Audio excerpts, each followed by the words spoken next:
Point chaud avec Kamel Cherif. Le monde se scinde lentement mais sûrement en deux blocs distincts, le Sud global et le camp occidental.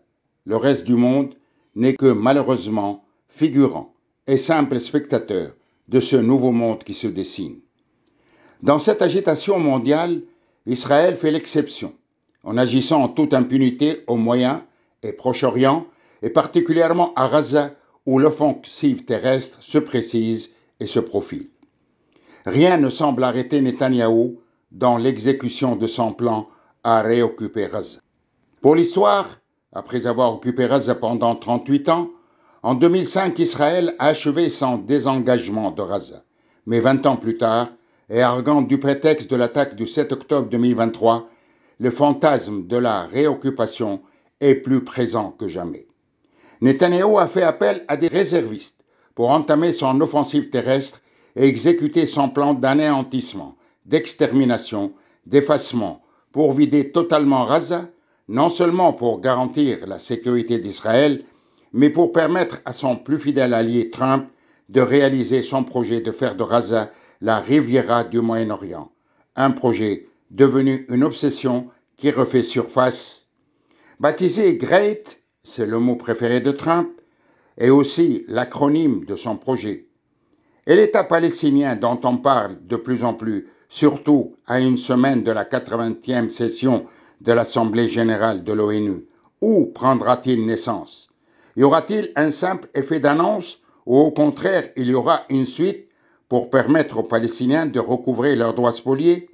Ce sera le thème central qui retiendra l'attention du monde entier.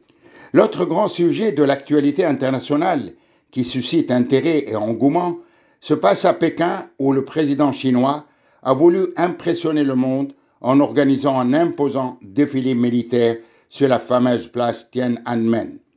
Il a voulu montrer au monde la sophistication de sa force militaire. L'idée d'une Chine forte, respectée sur la scène internationale, est maintenant affirmée. Même le sommet de l'Organisation de la coopération de Shanghai, qui a réuni une vingtaine de chefs d'État, un sommet qui se veut anti-occidental, a été un grand show pour le président chinois Xi Jinping et une opération de communication très réussie. D'ailleurs, dans son discours, il a assuré avec une grande fierté que la renaissance de la Chine est inarrêtable. Il y a une autre photo qui devrait entrer dans l'histoire, après celle qui a réuni les présidents chinois, russes et le Premier ministre indien, celle qui a réuni Xi Jinping, Poutine et Kim Jong-un, qui quitte rarement son pays. Cette photo n'a pas été du goût de Trump, qui n'a pas été invité, et qui, dans un message sarcastique, a écrit que le président chinois conspire contre les États-Unis, qui, ajoute-t-il, restent les maîtres du monde.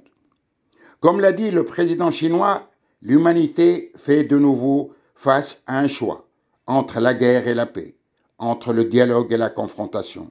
Alors, où ces puissants vont-ils mener le monde? Point chaud avec Kamel Cherif.